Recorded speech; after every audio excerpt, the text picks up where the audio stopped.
नमस्कार दोस्तों, 11 सितंबर 2001 Boston international airport से यूनाइटेड एयरलाइंस की फ़्लाइट बोइंग 767 सुबह के 7:59 पर टेक ऑफ करती है।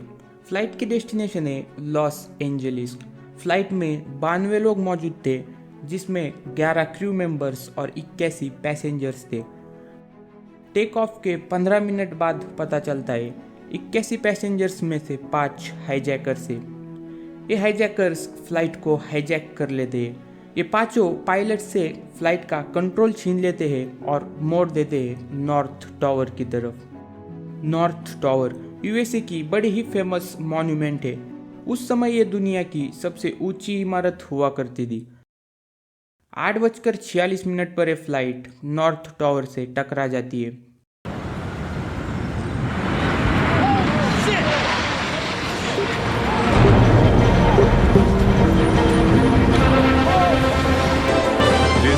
CNN breaking news.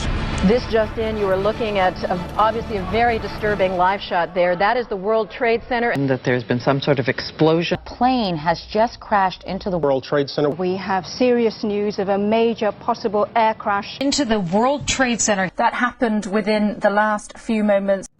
लोग अभी समझ भी नहीं पाए थे कि क्या हुआ है, तभी एक और फ्लाइट साउथ टावर में कोलैप्स कर जाती है। Another plane has just hit another building, flew right into the middle of it. Explosion.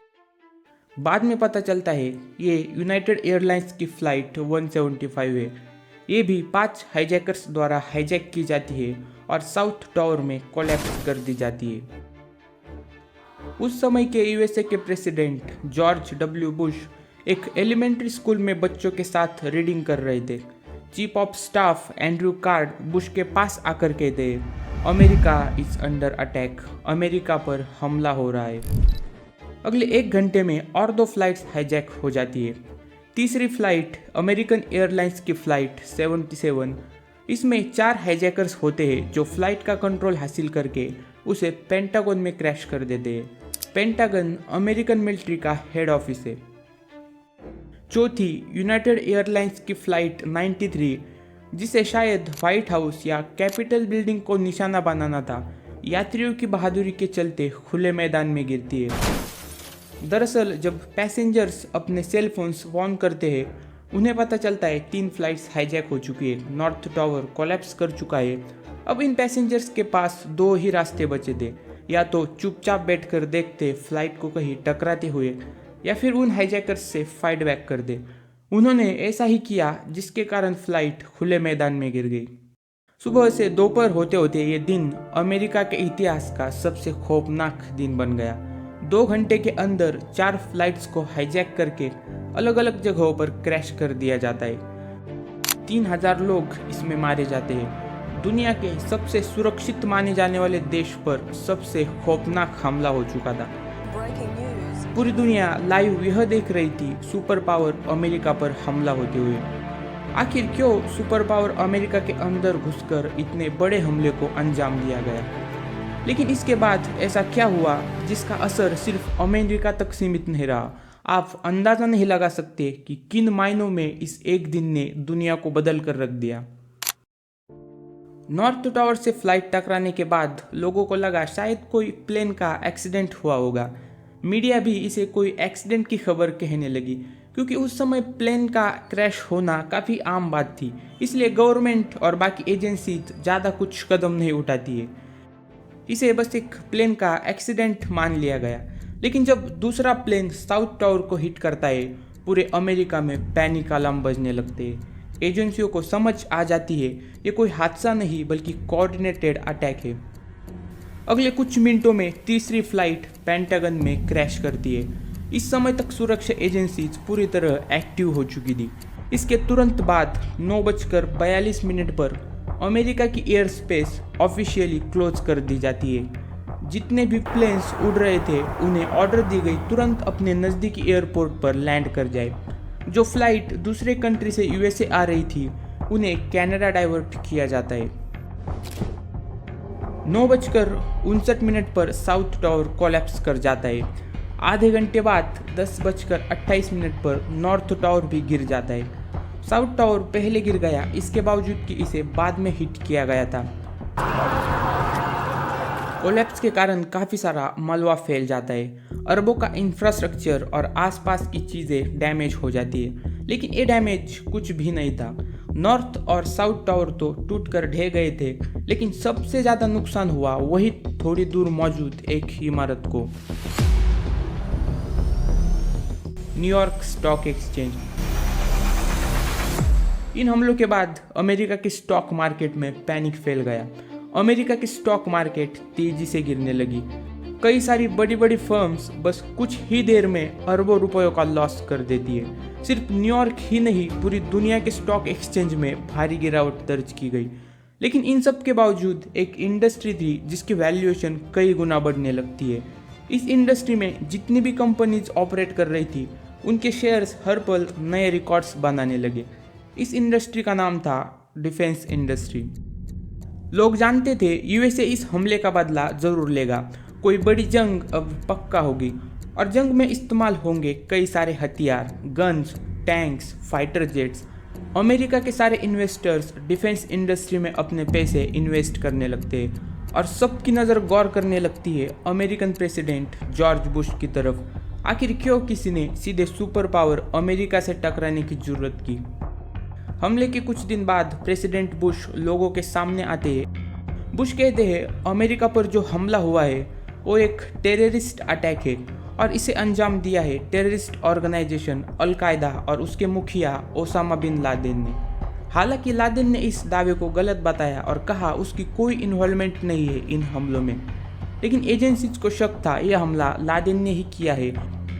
इन्हें कुछ सबूत मिले थे जो सीधे सीधे लादेन की तरफ उंगली उठाने लगे, जैसे जो 19 आतंकी इस हमले में शामिल थे उनके अल-कायदा से लिंक्स जुड़े हुए थे।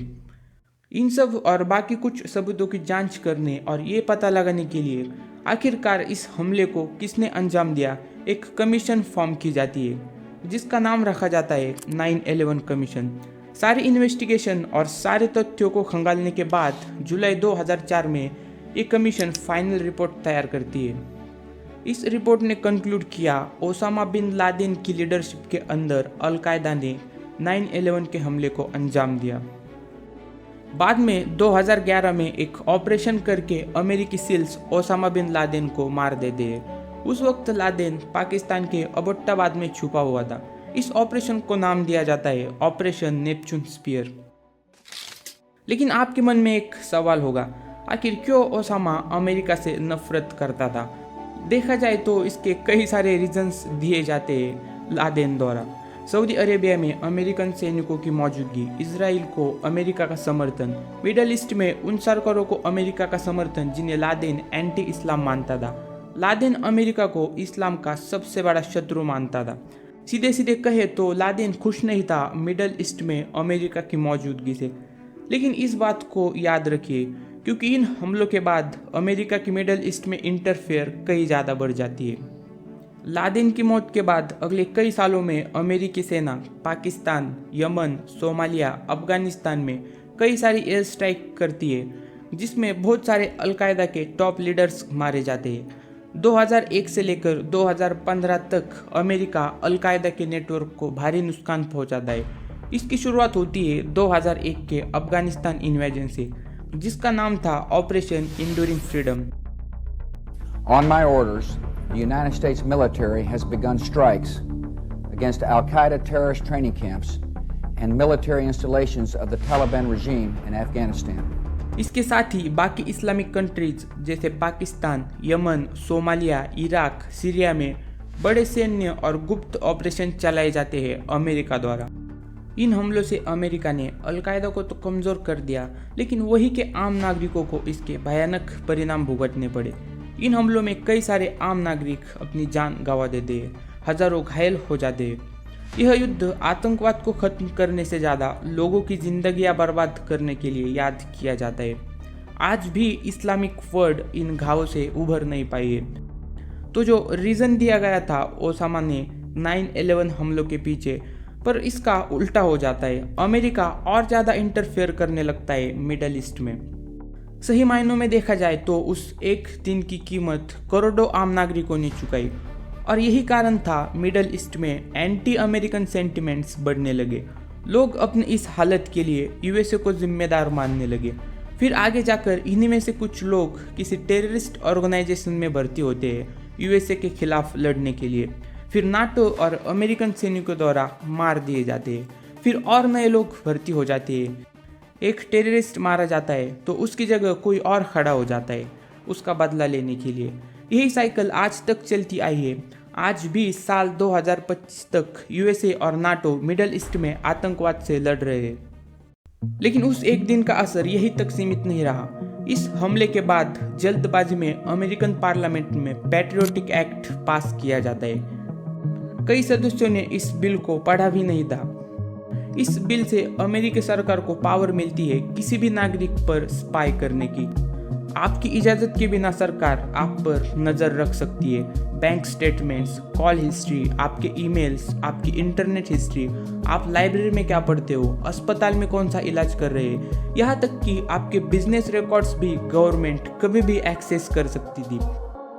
सरकार किसी को भी सिर्फ शक के आधार पर गिरफ्तार करके पूछताछ कर सकती है।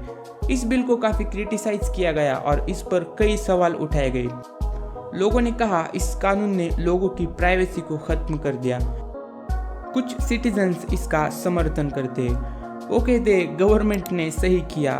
उनका मानना था सिक्योरिटी ज़्यादा ज़रूरी है फ्रीडम से। 9/11 के बाद अमेरिका में हेट क्राइम्स ड्रास्टिकली इंक्रीज हो जाते हैं। जो इमिग्रेंट्स और बाहर से आए लोग थे, खासकर मुस्लिम्स और एशियंस के खिलाफ नफरत और डिस्क्रिमिनेशन काफ़ी बढ़ जाता है। साल 2000 में इन क्राइम्स के 28 इंसिडेंट्स रिकॉर्ड किए गए थे, लेकिन अगले साल 2001 में ये आंकड़ा 481 पर पहुंच गया। वासुदेव पटेल की केस देखिए। 39 साल के वासुदेव एक कन्वीनियंस स्टोर में काम करते थे। मार्क स्ट्रोमैन नाम का एक शख्स वासुदेव की गोली मारकर हत्या कर देता है। बाद में इसे गिरफ्तार किया गया। इसने अपने बयान में कहा 9/11 का बदला लेने के लिए उसने वासुदेव को मार दिया। दरअसल इसे लगा वासुदेव एक मुस्लिम है और बस इसलिए मार दिया। स्ट्रोमैन ने खुलासा किया उसने और 2 लोगों को मारा है। वकार हसन जो अपनी ग्रोसरी स्टोर में काम कर रहे थे, मार्क स्ट्रोमैन इन्हें गोली मार देता है। और रेज उद्दीन जो एक गैस स्टेशन अटेंडेंट था, इसकी भी हत्या कर दी जाती है मार्क स्ट्रोमैन द्वारा। बाद में मार्क स्ट्रोमैन को मौत की सज़ा सुनाई जाती है इन 3 हत्याओं के लिए। ये सिर्फ एकलौती घटना नहीं है। नफरत के चलते ऐसी दर्जनों घटनाएं हुई। हत्या, लूट, किसी के ऊपर गाड़ी चढ़ा दी, किसी के घर पर हमला किया, दुकानें तोड़ दी गई। जो सिख और हिंदू दिखावे से मुस्लिम लग रहे थे, उनके साथ भी ये चीज़ें होने लगी। एक बड़ा बदलाव देखा गया एयरपोर्ट सिक्योरिटी में। पहले आपको एयरपोर्ट पर बोर्डिंग से पहले आराम से 30 मिनट में पहुंचना होता था। कुछ बेसिक सी चेकिंग होती थी, वो भी प्राइवेट कंपनियों द्वारा जो वहाँ ऑपरेट करती थी। लोग बड़े ब्लेड, कैंची, यहाँ तक कि बॉक्स कटर जैसी चीज़ें भी आराम से कैरी कर लेते थे। कॉकपिट के दरवाजे हल्के थे, नॉर्मल दरवाजों की तरह, और हमेशा अनलॉक रहते थे। कोई भी पैसेंजर चाहे तो कॉकपिट एक्सेस कर सकता था। लेकिन 9/11 के बाद सरकार ने TSA नाम की एक एजेंसी बनाई जिसने एयरपोर्ट की सिक्योरिटी का चेहरा पूरी तरह बदल दिया। यात्रियों को 3 घंटा पहले ही बुलाकर कई अलग अलग चेकिंग की जाने लगी। यात्रियों को स्कैन करने वाली मशीनों की जगह आधुनिक बॉडी स्कैनर्स ने ले ली। बॉक्स कटर और नुकीले आइटम्स पूरी तरह बैन कर दिए गए। हर यात्री की पहचान सरकार की डाटाबेस से होने लगी। जिन पर भी जरा सा भी शक था, ऐसे लोगों की नो फ्लाई लिस्ट बनाई जाती है। इस लिस्ट में जिसका नाम था अब वो हवाई यात्रा नहीं कर सकता। कॉकपिट डोर को मजबूत बनाया ताकि गोलियां और छोटे मोटे ग्रेनेड के हमले को झेल सके। ये बदलाव सिर्फ अमेरिका तक सीमित नहीं रहा, धीरे धीरे पूरी दुनिया ने इसी सिस्टम को अपनाया। 9/11 से पहले पश्चिमी देश दूसरे देशों में होने वाले आतंकी हमलों को अक्सर स्थानीय समस्याएं कहकर नज़रअंदाज कर देते थे। ये तो तुम्हारी इंटरनल प्रॉब्लम्स है, हमें क्या लेने देना इन सब से। India, Russia, middle east, Africa या श्रीलंका में होने वाले आतंकी हमलों को वेस्टर्न वर्ल्ड बस एक इंटरनल कॉन्फ्लिक्ट या सेपरेटिस्ट मूवमेंट या कोई छोटी मोटी रीजनल एक्सट्रीमिज्म कहकर नज़रअंदाज करता था। Europe has to grow out of the mindset that Europe's problems are the world's problems. but the world's problems are not Europe's problems.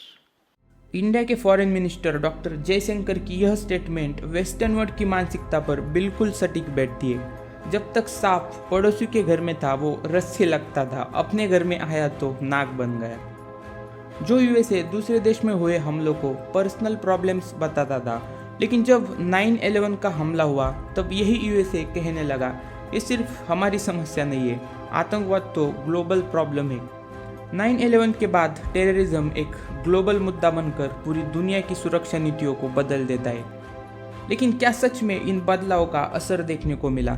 सही मायनों में देखें तो बदलाव तो जरूर देखने को मिला। आज दुनिया भर के एविएशन एक्सपर्ट का मानना है 9/11 जैसा कोऑर्डिनेटेड हाईजैक अब लगभग असंभव है। इन हमलों ने कुछ चीज़ों पर सवाल उठाए। अमेरिका जैसा सुपर पावर देश कैसे इतने बड़े हमले का शिकार हो गया? यूएसए की सुरक्षा प्रणाली पर अनगिनत सवाल उठे। क्या हम सच में सुरक्षित हैं? क्या गारंटी है इसकी कि आप किसी भीड़ में खड़े हो, वहाँ कोई बम ना फूटे, या कोई प्लेन हाईजैक करके किसी टॉवर में ना घुसा दे, या कोई टेररिस्ट अपनी AK-47 लेके पब्लिक प्लेस में लोगों को मारने लगे? डेमोक्रेसी पर भी कई सवाल खड़े होने लगे। पैट्रियट एक्ट को ही देख लीजिए। अपने नागरिकों की सुरक्षा के लिए अमेरिका जैसा लोकतंत्र भी अपने ही नागरिकों की स्वतंत्रता पर समझौता कर सकता है। आज भी लोगों के मन में ये सवाल है, क्या सुरक्षा और स्वतंत्रता साथ साथ नहीं हो सकते? 9/11 के बाद दुनिया ऐसे अनगिनत सवालों से भरी हुई है जो आज भी वैसे ही है। लेकिन उन लोगों का क्या जिन्होंने कोई अपना खोया है इन घटनाओं में?